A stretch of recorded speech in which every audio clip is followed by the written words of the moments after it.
여러분 안녕하세요. 분당에 사는 브레인 멘토 영생입니다. 너무나도 무더운 여름, 여러분 휴가는 갔다 오셨어요?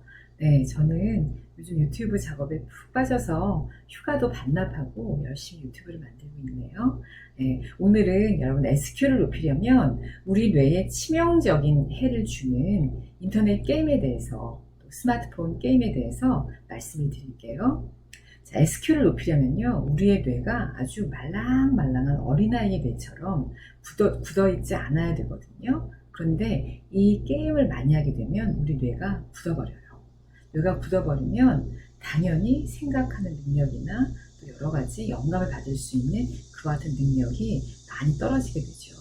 마치 이것과 똑같아요. 우리가 건강에 좋다는 음식은 다 챙겨 먹으면서 우리 몸속에 기생충이 득실득실하다면 그 기생충부터 없애야지 건강해지겠죠. 이처럼 우리가 SQ를 높이기 위해서 손가락 운동도 열심히 하고, 그리고 책도 열심히 보고, 또 메모하는 습관, 또 운동도 열심히 한다 하더라도 이런 게임 같은 안 좋은 자극에 계속해서 노출이 되면 우리의 뇌가 굳어버린다는 거죠. 자, 그럼 오늘 우리 이와 같은 게임을 많이 하게 되면 우리의 뇌에 어떤 일이 벌어지는지 같이 한번 알아볼까요? 이건 제 실제 주변의 이야기인데요. 제가 아는 20대 직장인 여성이 있어요. 근데 여성은 다 괜찮은데 게임을 너무 많이 하는 거예요. 어느 정도로 많이 하냐면 직장인에도 불구하고 직장 갔다 오면은, 회사 갔다 오면은 하루에 한 두세 시간은 평균 게임을 꼭 하고 잔다고 해요. 그리고 주말에는 뭐 9시간부터 한 12시간, 많이 할 때는 15시간. 그러니까 때로는 뭐 게임에 푹 빠져갖고 밥 먹는 것도 잊어버릴 정도로, 또 잠자는 것도 잊어버릴 정도로 굉장히 게임을 많이 한다고 하는데요. 그래서 사람들이 그랬어요. 아니, 왜 그렇게 게임을 많이 하냐고, 게임 좀 그만 좀 하라고 했더니 이 여성이 뭐라고 하냐면, 자기도 좀 게임을 줄이고 싶은데 한 판만 더 하면 또 레벨을 업 시킬 수 있고 또 실력도 느는 것 같아서 게임을 도저히 줄일 수가 없다고. 정말 심각한 상태죠. 근데 하루는 이 여성이 머리가 너무 많이 아파서 MRI를 찍으러 병원에 갔어요. 병원에 가서 이제 MRI를 찍고 결과를 보고서는 의사 선생님의 그런 말씀을 듣고 깜짝 놀랐습니다. 어떤 일이 벌어졌냐면 이 여성의 뇌가 정상인의 뇌에 비해서 뇌 구조가 완전히 바뀌어져 있었어요. 어떻게 돼 있었냐고요? 우리 뇌 속에는 기억을 담당하는 해마라는 것이 있다고 제가 예전에 영상에서 말씀드린 적이 있는데요. 이 여성의 해마는 일반 정상인의 해마에 비해서 무려 14%나 더 크기가 부풀어져 있었어요.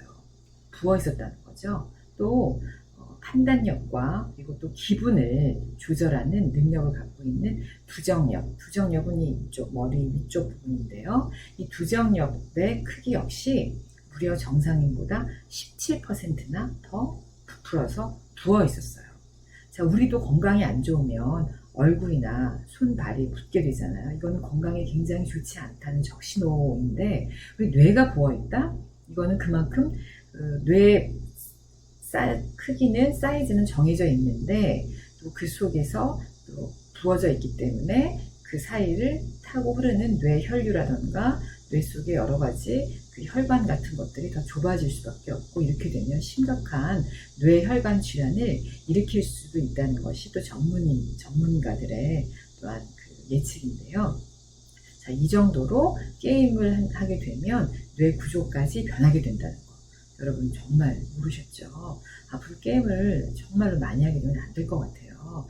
자, 이러면 이 여성이 실제로 게임을 많이 했을 때 어떤 현상이 나타났냐 하면, 자기 손에 스마트폰을 들고서도 계속해서 한 5분 이상 이렇게 폰이 어디 있는지 몰라서 막 찾는다거나, 이렇게 기억력이 아주 굉장히 안 좋아지는 거죠. 그리고 조그만한 스트레스를 받는 일이 있더라도 막 직장에서나 주변 가족들한테 심각하게 화를 낸다거나 자기의 분노를 제대로 조절하지 못한다거나, 그래서 대인관계가 그만큼 안 좋아지는 이와 같은 기억 면에서나 또 감정 조절 면에서나 굉장히 심각한 영향을 미치고 있는데요. 특히 아이들, 또 10대의 청소년들 시기에 이 게임을 많이 하게 되면 우리의 전두엽 부분, 이 전두엽 부분에서 모든 인간을 동물과 차별화시키는 또 사고력, 또 판단력, 또 기억력, 또 집중력, 또 가장 중요한 것은 또 타인에 대해서 공감하는 그와 같은 능력을 이 전두엽 부분이 담당을 하고 있는데, 특히 어린 시절에, 사춘기 시절에 게임을 많이 하게 되면 이 전두엽이 굉장히 발달을 못하게 돼요. 그래서 가장 우려가 되는 것은 앞에서 말씀드린 판단력, 사고력 이런 거는 기본이고, 이 대인관계 면이 굉장히 또 사회생활할 때 중요하잖아요. 특히 앞으로는 인공지능 시대에는 타인의 감정과 배려해 줄 수 있고 공감할 수 있는 그와 같은 공감 능력이 뛰어난 사람들이 성공할 수밖에 없거든요. 왜냐하면 인공지능에는 그와 같은 타인을 배려해 주고 공감해 주는 능력이 없기 때문에 인간이 갖고 있는 이와 같은 공감 능력이 굉장히 각광을 받는 시대가 이제 앞으로 시작이 됐는데요.